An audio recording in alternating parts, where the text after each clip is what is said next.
আমরা এখন যাচ্ছি 9.2 এর 28 নম্বর অঙ্কে। 28 নম্বর, 29 নম্বর এবং 30 নম্বর, এই তিনটে সৃজনশীল অত্যন্ত গুরুত্বপূর্ণ সৃজনশীল। তোমরা যারা সৃজনশীলে ভয় পাও, আসলে আমি মনে করি যে সৃজনশীলে ভয় পাওয়ার কিছু নাই। তোমরা যদি বেসিক অঙ্কগুলো, যে এর আগে অঙ্ক যেগুলো আমি করিয়েছি, এগুলো যদি মোটামুটি প্র্যাকটিস করো, তাহলে কিন্তু সৃজনশীল অঙ্কগুলো সোজা। তোমরা দেখো, তারপর আমি সৃজনশীলগুলো করাচ্ছি, সৃজনশীলগুলো কত সহজে করা যায় যদি তুমি সিস্টেমেটিক ওইগুলো জানতে পারো। তো এর জন্য তোমাকে এই ভিডিওটা বারবার দেখা উচিত আমি মনে করি। তো দেখো, তারপর না বুঝলে অবশ্যই কমেন্ট বক্সে জানাও, আর বুঝলে লাইক এবং শেয়ার করো। তো দেখো, আমি অঙ্কগুলো যাচ্ছি। তো এখানে আগে প্রশ্নটা আমি করে নিচ্ছি। কি করছি, এখানে দেখো প্রশ্নটা কি দেওয়া আছে। ত্রিভুজ এ বি সি এর বিকোণ 90 ডিগ্রি। আমাকে বুঝে বুঝে তারপর সমাধানটা করতে হবে। তারপর আছে এ বির মান 5 সেন্টিমিটার, বিসির মান 12 সেন্টিমিটার। এখন অনেকে আছে এই উদ্দীপকটাই বুঝে না। যারা এই উদ্দীপকটা বুঝে না, সে কিভাবে অঙ্ক সমাধান দেবে? এই উদ্দীপকটা বুঝে আমাকে একটা চিত্র অঙ্কন করতে হবে, তারপর চিত্র দিয়ে আমাকে এই সমস্যাটার সমাধান দিতে হবে। তো চিত্র আঁকা কিন্তু একেবারেই সোজা। কেন? দেখো, তোমার কিন্তু এমন জিনিস পারবা না, এরকম জিনিস তোমার কিন্তু সৃজনশীলে দেওয়া থাকবে না, পাড়ার মতো করেই দেওয়া থাকবে। তোমাকে কিন্তু অত কঠিন করবে না, যেহেতু তুমি একজন মাধ্যমিক লেভেলের স্টুডেন্ট, তুমি তো বিসিএস পরীক্ষা দিতে যাচ্ছ না। তো দেখো, এখানে 90 ডিগ্রি বলা আছে, তো তোমাকে জানতে হবে 90 ডিগ্রিটা কি। একটা 90 ডিগ্রি কোণ। আর 90 ডিগ্রি কোণ বলতে আমরা কি বুঝি? একটা লম্ব, মানে একটা রেখার উপর আর একটা রেখা যদি আমরা দাঁড় করাই, তাহলে এটা 90 ডিগ্রি হয়ে যায়। মানে তো দেখো, আমি এই বুঝার সুবিধার্থে বলছি। এই হচ্ছে একটা রেখা, এটা হচ্ছে সরল কোণ বা একটা রেখা 180 ডিগ্রি। তুমি যদি এই 180 ডিগ্রির উপরে এই আরেকটা 180 ডিগ্রি অর্ধেক করো, তাহলে দেখো এটা হচ্ছে তোমার 90 ডিগ্রি, এটাও তুমি 90 ডিগ্রি। তুমি এখন যেটা না, তুমি এই পাশে নাও না এই পাশে নাও, তুমি যদি এই পাশে নাও তাহলে এটা মুছে দাও, তাহলে এটা হলো কি আমার 90 ডিগ্রি একটা কোণ হলো। আবার অনেকে আছে না, আমি এই পাশে নিব, তাহলে এটা মুছে দাও, তাহলে এটা 90 ডিগ্রি হয়ে গেল। তো এখন তোমাকে 90 ডিগ্রি কোণ ধরে এবিসি একটা ত্রিভুজ বানাতে বলছে। তো আমি একটা ত্রিভুজ বানাই। দেখো, প্রথমে আমি একটা রেখা নিচ্ছি, এরপর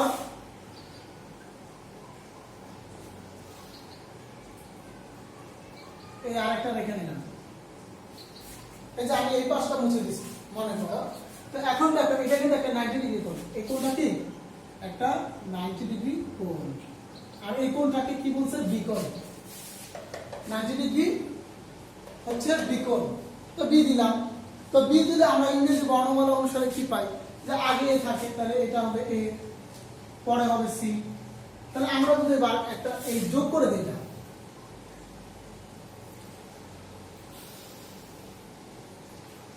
যোগ করে দিলে কিন্তু আমাদের ত্রিভুজ হয়ে গেল। দেখো, এই যে এ বি সি ত্রিভুজ হয়েছে না? এ বি সি ত্রিভুজটা হয়ে গেল, যার বিকোণ 90 ডিগ্রি। এখন আরো তথ্য আছে। এ বির মান কত? 5 সেন্টিমিটার। তাহলে আমি এইটুক লিখতে পারি 5, আর বি সি কত? 12। এইটুক লিখতে পারি কি আমি? 12 সেন্টিমিটার। তো এখন দেখো, চিত্রটা আমি উদ্দীপক আকারে আমি এঁকে নিলাম। যে প্রথমে 90 ডিগ্রি কোণ বলছে, এই একটা রেখার উপর আরেকটা রেখা দাঁড় করায় বিকোণ 90 ডিগ্রি বানালাম। এরপর বির আগে এ, বির পরে সি দিলাম, এ বি সি, মানে এ সি যোগ করার পর এ বি সি একটা ত্রিভুজ হয়ে গেল। এ বি সি ত্রিভুজের এ বি 5 সেন্টিমিটার লিখলাম, বি সি 12 সেন্টিমিটারও লিখলাম। তো এখন উদ্দীপক যা আছে আমি সেই অনুযায়ী কিন্তু চিত্র এঁকেছি। এখন আমাকে বুঝতে হবে এই যে ত্রিভুজের তিনটা বাহু, এই বাহুগুলোর মধ্যে কোন বাহুটাকে কি বলে। এই যে নিচের যে বাহুটা, এটাকে আমরা ভূমি বাহু বলি। নিচের এই বাহুটাকে সবসময় কি বলে? ভূমি বলে। আর এই পাশের এই যে বাহুটা যেটা দাঁড়ায় আছে, সেটাকে বলে লম্ব। আর এই যে বাঁকা বাঁকি ভূমি এবং লম্বকে যুক্ত করে আছে, এটাকে বলে কি? অতিভুজ। তো আমি এখানে তোমাদের বোঝার সুবিধার্থে লিখে নেই, অতিভুজ এটা হচ্ছে কি? ভূমি। এটা হচ্ছে কি? লম্ব। এখন দেখো, ক নম্বর কি বলছে? এসি এর দৈর্ঘ্য নির্ণয় করো। এ থেকে সি, এ বির মান তো দেওয়াই আছে, বি সির মানও দেওয়া আছে, তোমাকে এ সির মান নির্ণয় করতে বলছে। এ সি মানে কি? অতিভুজ নির্ণয় করতে বলছে। তো এখন এই অতিভুজ নির্ণয় করার জন্য আমরা কি করব? পিথাগোরাসের একটা সূত্র আছে, পিথাগোরাসকে একটা গণিতবিদ। তো পিথাগোরাসের সূত্রটা হচ্ছে কি, তো আমি আগে যা দেওয়া আছে আমি এটা লিখে নিই। ক নম্বরের জন্য দেওয়া আছে কি, দেওয়া আছে AB equal to 5 centimetre, BC equal to 12 centimetre. এখন পিথাগোরাস যা বলছিলাম আমি সেই পিথাগোরাসের সূত্র অনুসারে লিখি। পিথাগোরাসের সূত্রানুসারে পাই। আচ্ছা, পিথাগোরাস কি বলছে? পিথাগোরাস বলছে যে এই যে অতিভুজ বাহুটা, এই বাহুটাকে তুমি যদি স্কয়ার করো, এটা সমান সমান হবে কি এই বাহুর স্কয়ার এবং এই বাহুর স্কয়ার, মানে এই অতিভুজের স্কয়ারের সমান সমান লম্ব এবং ভূমির স্কয়ারের যোগফল। তো দেখো আমি সূত্রটা লিখি। অতিভুজ স্কয়ার ইকুয়াল টু লম্ব স্কয়ার প্লাস ভূমি স্কয়ার। আমি বাংলায় লিখলাম। তুমি যদি মনে চায় যে সরাসরি আমি কোনো বর্ণ দিয়ে লিখবো তাহলে লিখতে পারো। আমি তোমাদের সুবিধার্থে আমি লিখলাম যে পিথাগোরাস যেভাবে বলছে যে একটা ত্রিভুজের যে সমকোণী ত্রিভুজ, সমকোণ কি যে ত্রিভুজটার কোণ একটা কোণ 90 ডিগ্রি, তো এই বিকোণটা যেহেতু 90 ডিগ্রি, সমকোণী ত্রিভুজের ক্ষেত্রেই আমরা কি করব, পিথাগোরাসের সূত্রটা প্রয়োগ করব যে অতিভুজ স্কয়ার ইকুয়াল টু লম্ব স্কয়ার প্লাস ভূমি স্কয়ার। দেখো সেই সূত্রটা প্রয়োগ করলাম। এখন আমি আমার বর্ণ অনুসারে অতিভুজ কি আছে AC স্কয়ার ইকুয়াল টু লম্বকে AB স্কয়ার, ভূমিকে BC স্কয়ার। সূত্রের স্কয়ার স্কয়ার টেনে যাচ্ছে। তো যেহেতু আমাকে AC এর মান নির্ণয় করতে বলছে, তো AB BC এর মান দেওয়া আছে, AB এর মান 5, BC এর মান কত 12। তো আমি AB এর মান বসাতে পারি, AB এর মান 5 স্কয়ার, BC এর মান কত 12 স্কয়ার। তো তুমি যদি 5 কে স্কয়ার করো তাহলে কত আসে, 5 5 25 আসে। 12 কে স্কয়ার করলে 12 গুণ 12 কত আসে, 144। তো এখন তুমি যদি এই দুটো যোগ করো কত আসে, 25 যোগ 144 169। তো তুমি 169 দিতে পারো। তো দেখো তাহলে আমরা AC স্কয়ারের মান পাইলাম কত, 169 এটা পেলাম। কিন্তু আমার তো চাইছে AC, আমাকে AC স্কয়ার চাইছে না, তাহলে আমাকে এই স্কয়ারটাকে সরাতে হবে। স্কয়ারটাকে সরাতে হলে আমরা কি করব, দেখো এই পাশে আছে আমার স্কয়ার, সমান সমান ওই পাশে গেলে কি হয়ে যাবে, রুট হয়ে যাবে। সবসময় যেন খেয়াল থাকে যে সমান সমান আর এই পাশে স্কয়ার থাকে, ওই পাশে যায় রুট হয়ে যায়। তো আমি রুট বানাই দিচ্ছি। দেখো অতএব AC রুট, এই যে দেখো স্কয়ারটা ছিল এই পাশে যায় রুট হয়ে গেল। এখন তুমি যদি রুট করো এই যে 100, এই যে রুট 169, তো এখন এটাকে যদি সমান চাপ দাও কত আসলো, 13 আসলো। কিন্তু তাহলে এখন তুমি এখানে লিখতে পারো কত, 13। তাহলে দেখো আমাদের AC এর মান চাইছে নির্ণয় করতে, তাহলে AC এর মান আমি কত লিখতে পারি, 13 লিখতে পারি। তাহলে আমার ক নম্বর এই জায়গায় শেষ। এখন আমরা খ নম্বর করবো। দেখো খ নম্বরের জন্য আমাকে কি বলছে, সিকোণ থিটা। যদি সিকোণটাকে তুমি থিটা দাও, এই যে আমি সিকোণটাকে থিটা বানাই, এইটু এখানে একটা থিটা। থিটাটা কিছু না, থিটার জায়গায় তোমার আলফা গামা যা কিছু থাকতে পারে, এটা টোকেন, এটাকে টেনে দিতে হয়। তো সিকোণ যদি থিটা হয়, সাইন থিটা এবং কস থিটা বের করো। তোমার এই থিটার জায়গায় যদি আলফা থাকতো, সিকোণ ইকুয়াল টু আলফা, তাহলে সাইন আলফা কস আলফা দিত।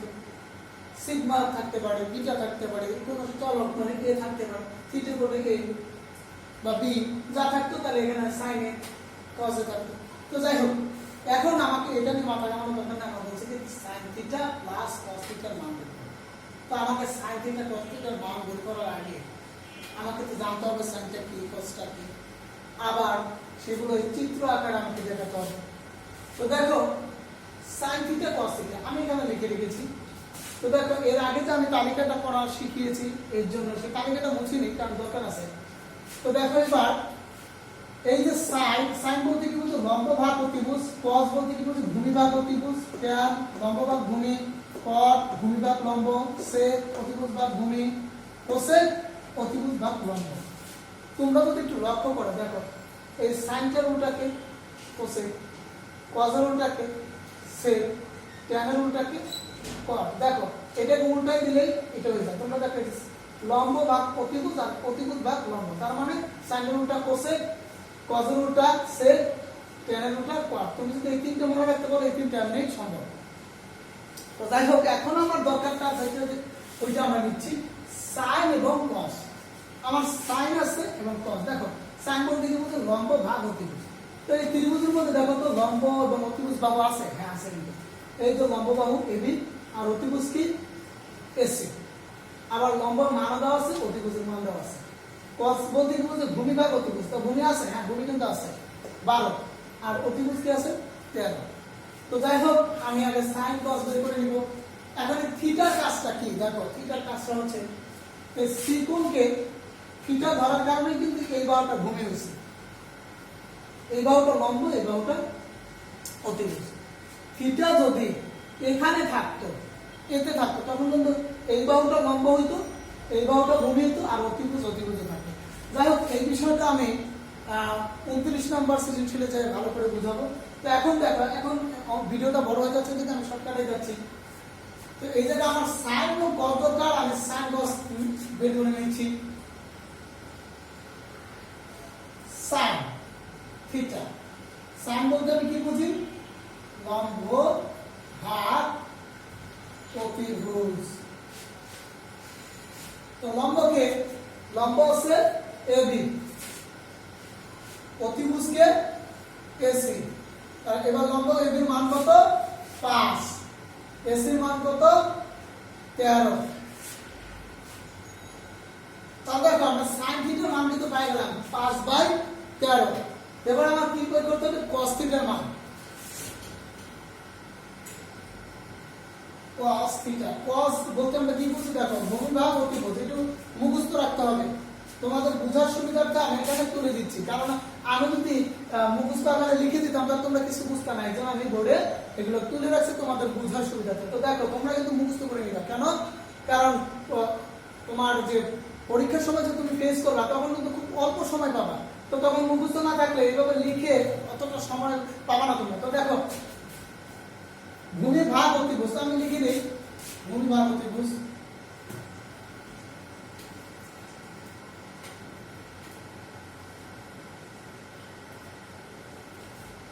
এবার ভূমি ভাগ কত 12। আচ্ছা তার আগে আমি লিখি ভূমি যেটা আছে বিসি আর অতিভুজ কি এসি। এবার বিসির মান কত 12, এসির মান কত 13। তো দেখো আমরা সাইনের মানও পেলাম, কসের মানও পেলাম। এবার আমার এই প্রদত্ত রাশি সাইন থিটা প্লাস কস থিটার মান বের করতে হবে। তো আমি প্রদত্ত রাশি লিখি, প্রদত্ত রাশি sine theta plus cos theta. তো দেখো এখন সাইনের মান আমি বসাতে পারি 5/13, কসের মান বসাতে পারি 12/13। তো এখন আমি কি করব? তো দেখো এটা একটা ভগ্নাংশ, এটা একটা ভগ্নাংশ, লব আছে হর আছে, লব আছে হর আছে। তো দুইটা ভগ্নাংশের মাঝখানে যদি প্লাস অথবা মাইনাস থাকে কি করতে হয়? লসাগু করতে হয়। তো লসাগু করব, লসাগু করার জন্য আমি প্রথমে একটা দাগ দিলাম। তো এরপর লসাগু নিয়ম অনুসারে প্রথমে আমাকে কি করতে হবে? যে হর নিতে হবে। তো দেখো তো 5 নিচে 13, 12 নিচে 13, দুইটা হর কি একরকম না? দুইটা হর একরকম হলে লসাগু হর যেটা নিবা কমন হিসেবে তুমি 13 নিতে পারো। আর দুইটা যদি দুই রকম হতে তার দুইটা গুণফল নিতে হয়। তো যাই হোক দুইটা যদি একরকম আমি কমন হিসেবে 13 নিলাম। এবার এই 13 দিয়ে এই যে এই হর 13 দিয়ে এই লসাগু হর 13 ভাগ দাও। 13 দিয়ে 13 ভাগ দিলে কত আসে? 1 আসে। কিন্তু মানে একই জাতীয় জিনিস দিয়ে ভাগ দিলে ভাগফল 1 আসে। সেই 1 দিয়ে আবার এই 5 কে গুণ দাও, 5 কে 5। আবার এই 13 যে এই হর, এই হর থেকে মানে এটা ভাগ দিয়েছে, এই হরটাকে ভাগ দিও। 13 দিয়ে তুমি 13 এর ভাগ দাও কত আসে? 1। সেই 1 দিয়ে 12 কে গুণ দাও, 12 কে 12। এবার দেখো 12 আর 5 যোগ করলে কত আসে? তোমার 17। আর এই 13 13। তাহলে দেখো আমার কাছে এই যেটাই आंसर প্রদত্ত রাশি যে আমরা sin প্লাস cos থিটার মান দেখো 4 লাইন 1 2 3 4 এই 4 লাইনে কিন্তু তোমার 4 মান খুব সহজে পারা যাবে যদি তোমার এই sin এবং cos এর এইটা তুমি বের করতে পারো। তো বের করার জন্য তোমাকে অবশ্যই চিত্র সম্পর্কে ভালো ধারণা থাকতে হবে। তো এইজন্য চিত্রটা কিভাবে বানাতে হয় কোন নাম্বার তো তোমাদের আলোচনা করছি, প্রয়োজনে তোমরা ভিডিও 2-3 বার দেখো তাহলে ইনশাআল্লাহ পারবে।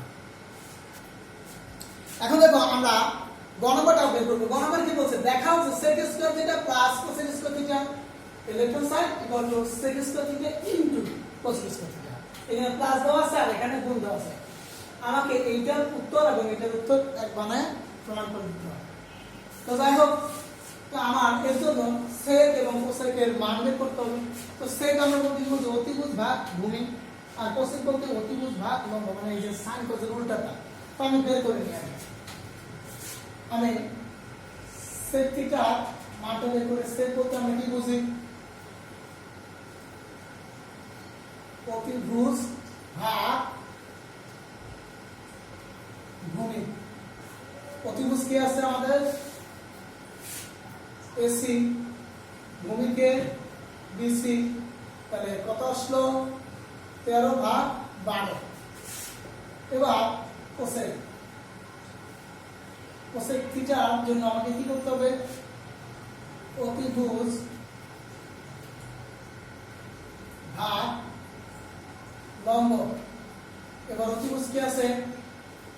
এসি, লম্বকে এবি। এবার মান বসাও। এসির মান 13, লম্বের মান কত? 5। তাহলে দেখো sec এবং cosec আমরা খ নম্বরে যেমন sin এবং cos এর মান বের করেছি, ঠিক তেমনি আমরা sec এবং cosec এর মান বের করে নিলাম। এখন আমরা left hand side right hand side করব। তাহলে লেফট হ্যান্ড সাইড আমাদের দেখো কি দেওয়া আছে? Left hand side sec square theta plus cosec square theta. তো এখন আমরা কি করব? এই sec এর মান দেওয়া আছে, sec এর মানটা বসাই। 13/12। এই যে স্কয়ার আছে, স্কয়ার স্কয়ার। এই cosec এর থিটার মান কত? cosec এর মান 13/5। এখানে স্কয়ার আছে, স্কয়ারের স্কয়ার। তো দেখো আমরা কি করলাম? sec এর মান বসালাম, cosec এর মান বসালাম, স্কয়ার স্কয়ার স্কয়ার স্কয়ার। তো এখন এই স্কয়ার কিন্তু 13 রো, এই স্কয়ার 12 রো। তো দুজনকেই দেব। তো 13 কে যদি দেই, 13 গুণ 13 কত আসে? 169। 12 কে দিলে 12 গুণ 12 কত? 144। ক্যালকুলেটর করে নিলাম। ক্যালকুলেটর কি করলো? যে এই পাওয়ারটা কেন করে 13, তারপরে এর উপর একটা ক্যালকুলেটর আছে, ক্যালকুলেটর করতে হবে 2 এবং সমান সমান দাও, দেখো 169 বের হয়ে যাবে। ক্যালকুলেটর বের করার জন্য আবার 12 তুমি যখন করবা কি করবা? এই 12, এই যে এই 12টা চাপ দিবা, তারপরে 2, এখানে কিউবের মান 100 মান যার মান বের করবা তুমি কিভাবে করবা? এখানে যত চাইতে পাওয়ার ততটা দিবা, তারপর সমান সমান চাপ দিবা, তাহলে দেখবা তোমার মানটা নির্দিষ্ট করে ক্যালকুলেটর বের হয়ে গেছে। তখন তোমার আর কিছু করার দরকার নেই, ক্যালকুলেটর বের করে নিবা। তো দেখো এই পাশেও আমরা 13 কে যদি পাওয়ার করে দিই 169, 5 কে ক্যাপ করো 5 5 4 25। তো এখন দেখো এই যে দুটো ভগ্নাংশের মাঝখানে কি আছে? প্লাস আছে। তাহলে আমাকে কি করতে হবে? অবশ্যই লসাগু করতে হবে। লসাগুর জন্য আমি একটা দাগ দিলাম। তো দেখো এখানে কি আছে? 144 আর 25, দুটো দুই রকম না। দুটো যদি একরকম দেখো আমরা খ নম্বরে যেমন করছি যে কমন হিসেবে আমরা একটা নিলাম। তো এখন কিন্তু দুটো দুই রকম, দুটো গুণফল নেই। তাহলে 144 এবং 25 যদি গুণ করি কত আসে? 144 গুণ 25 কত আসলো? 3600। 3600। এইটা তো আমাদের লসাগুর হর পাইলাম। তো এখন লসাগুর নিয়ম অনুসারে কি করতে হয়? এই হর দিয়ে লসাগু হরকে ভাগ দাও। তো তুমি যদি আবার 144 দিয়ে 3600 মানে 3600 কে তুমি যদি ভাগ দাও তাহলে কত আসে? তাহলে আবার এই 25 দিতে আছে। সেই 25 দিয়ে আবার তোমাকে কি করতে হবে? লসাগুর নিয়ম অনুসারে এই উপরেরটা গুণ দিতে হবে লবে। তাহলে গুণ দাও 169 কে তুমি যদি গুণ দাও কত আসে? 4225 যোগ এই যোগের যোগ বসালাম। আবার এই 25 দিয়ে লসাগু হরকে তুমি ভাগ দাও 3600 ভাগ 25, তাহলে কত আসে? 144। সেটা কিন্তু আসে, যেহেতু দুটো গুণ ফল হিসেবে এটা ছিল, আমার ভাগ দিলে কিন্তু এভাবেই আসবে। তুমি সেই ভাগ পাবে এই যে 144, এটা দ্বারা তুমি আবার উপরেরটা গুণ দাও 169 গুণ 169 কত আসলো? 24336। তো এখন তুমি যোগ করো কত? 4225 এর সাথে যদি তুমি 24336 যোগ করো তাহলে কত আসে?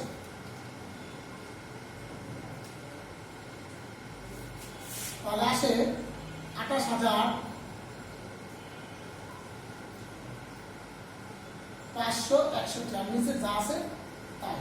তো আমাদের মোটামুটি লেফট হ্যান্ড সাইড শেষ। এখানে আমরা ভাগ করে ভগ্নাংশ আনার দরকার নেই, ভাগ করলে দশমিক সংখ্যা আসতে পারে। এবার আমি রাইট হ্যান্ড সাইডটা করবো। রাইট হ্যান্ড সাইডটার জন্য আমি এই জায়গাটা বেছে নিচ্ছি, রাইট হ্যান্ড সাইড। তো রাইট হ্যান্ড সাইড আমার কি দেওয়া আছে, sec square theta into cosec square theta. তো আমার তো sec এবং cosec এর মান বের করাই আছে, তাই না? তো sec এর মান আমি কত বসাবো, 13 ভাগ 12 এর স্কয়ার ইনটু cosec এর মান কত দেওয়া আছে, 13 ভাগ 5, 13 ভাগ 5 এর স্কয়ার মান বসালাম, স্কয়ার দিলাম, মান বসালাম, স্কয়ার দিলাম। এখন স্কয়ার 13 করে দেবো, 12 করে দেবো, 13 করে দিলে 169, 12 কে স্কয়ার করলে কত, 144 গুণ 13 কে স্কয়ার করলে 169, 5 কে স্কয়ার করলে কত আসে, 25। এখন কি করবা, এইখানে তো এই প্লাস ছিল, দুইটা ভগ্নাংশের মাঝখানে, এই জন্য আমরা কি করেছি, আমরা লসাগু করেছি। কিন্তু এই দুইটা ভগ্নাংশের মাঝখানে কি আছে, গুণ আছে। যদি দুইটা ভগ্নাংশের মাঝখানে গুণ থাকে তাহলে উপরে উপরে গুণ, নিচে নিচে গুণ। কি করতে হবে, উপরে উপরে গুণ, নিচে নিচে গুণ। আর যদি দুইটা ভগ্নাংশের মাঝখানে সমান সমান থাকতো তাহলে কিন্তু কোনাকুনি গুণ করতাম, ঠিক আছে? দুইটা ভগ্নাংশের মাঝখানে প্লাস অথবা মাইনাস থাকলে যেমন আমরা লসাগু করি, দুইটা ভগ্নাংশের মাঝখানে গুণ থাকলে উপরে উপরে গুণ, নিচে নিচে গুণ করি। দুইটা ভগ্নাংশের মাঝখানে সমান সমান থাকলে কোনাকুনি গুণ করি। মনে থাকবো তো? দেখো তাহলে আমরা উপরে উপরে গুণ করি। এবার 169 গুণ 169 কত আসলো, 28,581। আর নিচে নিচে গুণ করি, 144 গুণ 25, 36। তাহলে দেখো এই যে আমাদের লেফট হ্যান্ড সাইড 28,561 বাই 3,600, এখানে রাইট হ্যান্ড সাইডে কিন্তু আমার একই উত্তর দেবো। তো অঙ্ক কিন্তু মোটামুটি সোজা। তো আমি আবারও বলছি, তোমরা যারা সৃজনশীলকে ভয় পাচ্ছ, আসলে সৃজনশীল ভয়ের কিছু না। তোমরা যদি সৃজনশীল পারার জন্য বেসিক যে অঙ্কগুলো আছে সেই অঙ্কগুলোকে একটু বারবার প্র্যাকটিস করো, আর এই সৃজনশীলগুলোকে একটু মাথা ঘামাও। আমার কথা হচ্ছে একটু তুমি একটু লক্ষ্য করো এবং কি চাইছে সেই বিষয়গুলোকে একটু জানার চেষ্টা করো। মুখস্থ না করে তুমি একটু জানার চেষ্টা করো এটা কেমনে হবে, তাহলে দেখো অটোমেটিক হবে। আর এই সবচেয়ে মজার বিষয় তোমাদের মাধ্যমিক লেভেলে যে সৃজনশীলগুলো কিন্তু একেবারে সরাসরি নতুন অঙ্ক দেয় না। তোমাদের এই যে বইতে যা আছে তার হয়তো বা সামান্য 5% বা 10% একটু চেঞ্জ করে দেয়। তো আমি মনে করি তোমরা যদি এই সৃজনশীলগুলো তোমাদের ধারণা থাকে, বই সৃজনশীলগুলো যদি তোমরা ভালো করে পারো তাহলে অবশ্যই সমাধান দিতে পারবে। আর কতটুকু পরিবর্তন করা আছে ওইটুকু তুমি পারবে। হয়তো বা ক খ যদি তোমার সেম দেওয়া থাকে, গ নাম্বার একটু চেঞ্জ করে দেয়, বা ক গ ঠিক থাকলে খ নাম্বার একটু চেঞ্জ করে দেয়, তো তোমার যদি আগে জানা থাকে তাহলে তুমি পারবা। তো যাই হোক, আমার মতে যে এই অঙ্ক যদি তোমাদের ভালো লেগে থাকে তাহলে এই ভিডিওর নিচে সাবস্ক্রাইব বাটন আছে, সেখানে সাবস্ক্রাইব করো, বেল বাটন আছে, বেল বাটনে ক্লিক করো। কারণ আমি তোমাদের মাধ্যমিক এবং ইন্টারমিডিয়েট লেভেলে অনেক অনেক কাজের সমাধান দেবো, বিশেষ করে গণিত, হিসাব বিজ্ঞান, ম্যাথস, ICT। যদিও এখন আমি সময়ের সাথে পাল্লা দিয়ে পারতেছি না, মাঝে মাঝে একটু অসুস্থ থাকি, তারপরও আমি বলছি তোমাদের সমাধানগুলো দিব। তো সমাধানগুলোর সাথে তোমাকে পেতে হলে অবশ্যই আমার সাথে যুক্ত থাকতে হবে। তার জন্য তোমাকে সাবস্ক্রাইব করতে হবে, চ্যানেলটিকে সাবস্ক্রাইব করো, বেল বাটনে ক্লিক করো, কেন তুমি যাতে নতুন নতুন ভিডিও পাও। তো যদি ভিডিওটা ভালো লেগে থাকে অবশ্যই তোমরা লাইক করবে। আজ পর্যন্ত আল্লাহ।